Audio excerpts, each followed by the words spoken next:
Gary Ryan.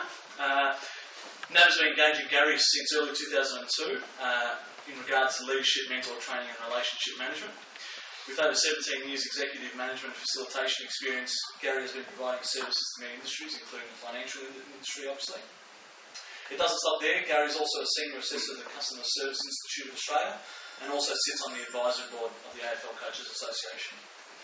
He has recently released his first book, In Being a Believer and Practicing What He Preaches. He just completed his 10th marathon. So to kick off the conversation today on success and leadership, I'd like to introduce to you Gary Ryan from Organisations That Matter. So I'm going to show you one concept, 5 principles and 6 vital strategies in this 30 minutes that will help you to create a plan for personal success. Your challenge is, because you're not going to walk out with a complete plan, but your challenge over this time to get some value for you bothering to give up your lunch to be here is to find at least one idea, one insight, one action, one suggested strategy, or maybe if I'll suggest a strategy and something else jumps in your mind that you say, hey, that's something I can do to help me create the success that I desire, and or to be the leader that I wish to be. To me, they're very much intertwined. Okay, the concept. Now that's an elastic band. Right? For many of you, if you remember this, it's quite a powerful concept. If that's the vision or personal vision that I'm striving to achieve, and this is my present reality or starting point, providing I've got a gap between those 2 points, have I got tension or energy in this elastic band? Yeah, okay. What does that elastic band want to do because of that energy and tension? It wants to come together. Now either I can lower my vision, and if I do that, I in fact are aiming for something that I don't want, and I've just found people don't bother doing the things for the things that they don't want. So you've got to keep that up there.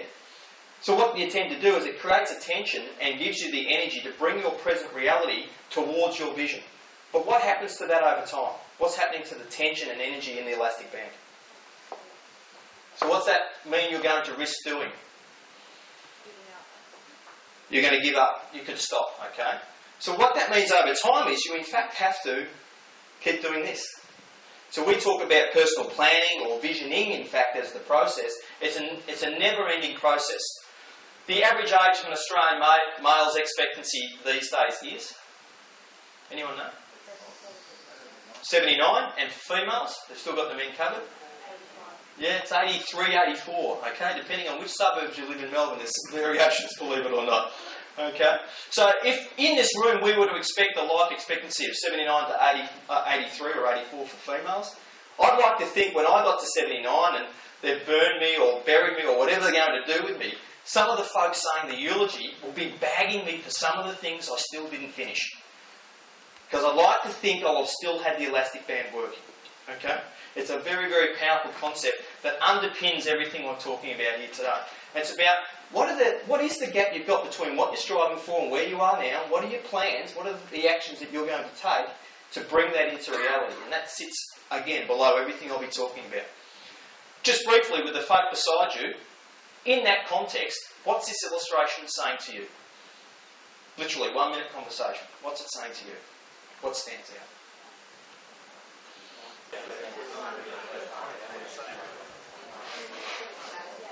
Okay.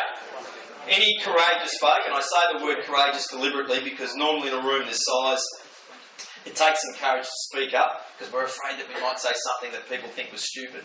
There's no stupid comments. It's an illustration. Every interpretation is accurate. What are some of the thoughts that you've just had there? Equal balance in areas to keep moving forward. Okay. Okay, so the comment was we need balance and something's gone wrong here that we thought potentially this person was gardening, but hey, it's not gardening. Any other quick comments? Thank you. The person at the front, at least they're facing in the right direction. Okay, they're facing in the right direction. This person's stuck and maybe even just looking in the past all the time, which potentially is a reason that they're stuck. Time for just one more comment that's standing out for you. It's continual. We've got the arrow here saying, okay, the elastic band, it keeps moving, and we've got to keep moving. Now, some of the intention here is, in fact, in reality, this is not equal. All the parts, in fact, aren't equal. Depending on the stage or phase of our life, there'll be different aspects where we have more of a focus. But what we suggest with the planning process is that we're conscious of that, but we at least do maintenance work in the other areas. There's at least maintenance work, and we don't risk, in fact, letting some areas drop right off. In the work that I do, I get to work with lots of successful people, and I say that like that because at the end of the day, we have to work out what success means for us. Our society tends to say that that means you're successful if you've got a lot of it, right? I've worked with people who have got a lot of that, but go home to an empty house and look in the mirror and don't feel very successful. And it's because, in fact, maybe because of this and this, that they've actually not looked after that.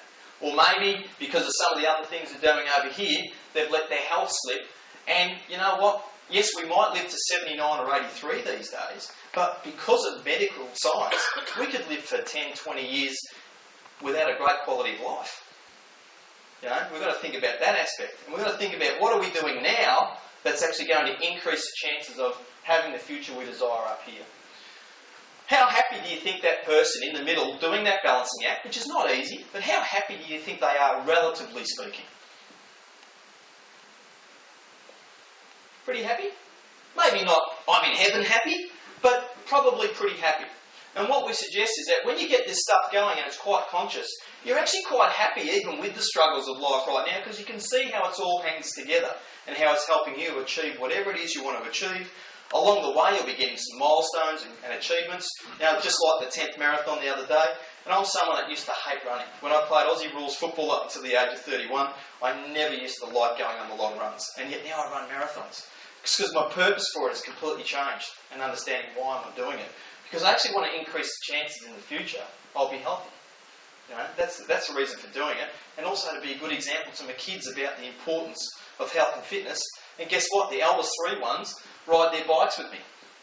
We have great conversations, which is relationships now, while I'm running. Talking about graffiti and all sorts of stuff like that and what their thoughts are. So this stuff can be really powerful if you get it right. Simple planning template, I won't spend too long on this, is that step 1, we get clarity about what it is that we wish to achieve first. We then go to our present reality. We don't start with our present reality first. Because often if we start here first, we get caught up in all the reasons why we can't have what we want. And the important part with personal planning for success is that you actually start with what you want. It must be what you want, even if it seems crazy. If it's what you want, you put it down. Then you go to your starting point, get honest with your starting point as we'll see, and steps 3 or 4 are, well, what are the steps I'm going to take to get there? And the last thing is, okay, what are the priorities here? How can I leverage one thing to feed into the others? How do they all interact? Some people doing it just at that high level of life is enough. For others, they need to double click each of their strategies to get more detail. And for others, again, for example, just writing my first book recently, which I've never done before, I had to double click being an author and get some real detail over here to be clear about what is it that I exactly have to do. Now, the beauty of that is when I was up late at night over here scratching my head going over some edits, I actually understood how it fits with my overall vision. Okay? Now, I'm not giving you examples from myself to say you should be like me. It's just that I believe I have to practice what I preach and give you some clear examples as we go. So, the first principle is passion. Absolutely believe we've got to have passion in our lives. Okay? We get energy from our passions. If you can just stop and close your eyes for a moment and think about your passion, whether it be playing a musical instrument, whether it be maybe exercise, maybe it's drama, maybe it's the actual technical work that you do because you just love it. What's your passion? Think about it and notice what happens to your body when you start imagining yourself doing it. Some people in the room have automatically started smiling because we get energy from our passions. And for many of us, as we get older, we actually stop doing our passions. Our passions leave our lives. And yet we actually need our passions somehow in our lives in order to give us the energy to get through some of the less passionate things that we have to do. Okay? So that's something to think about. What's your passion? Is it present in your life now? How could you plan it in if you could? Personal vision.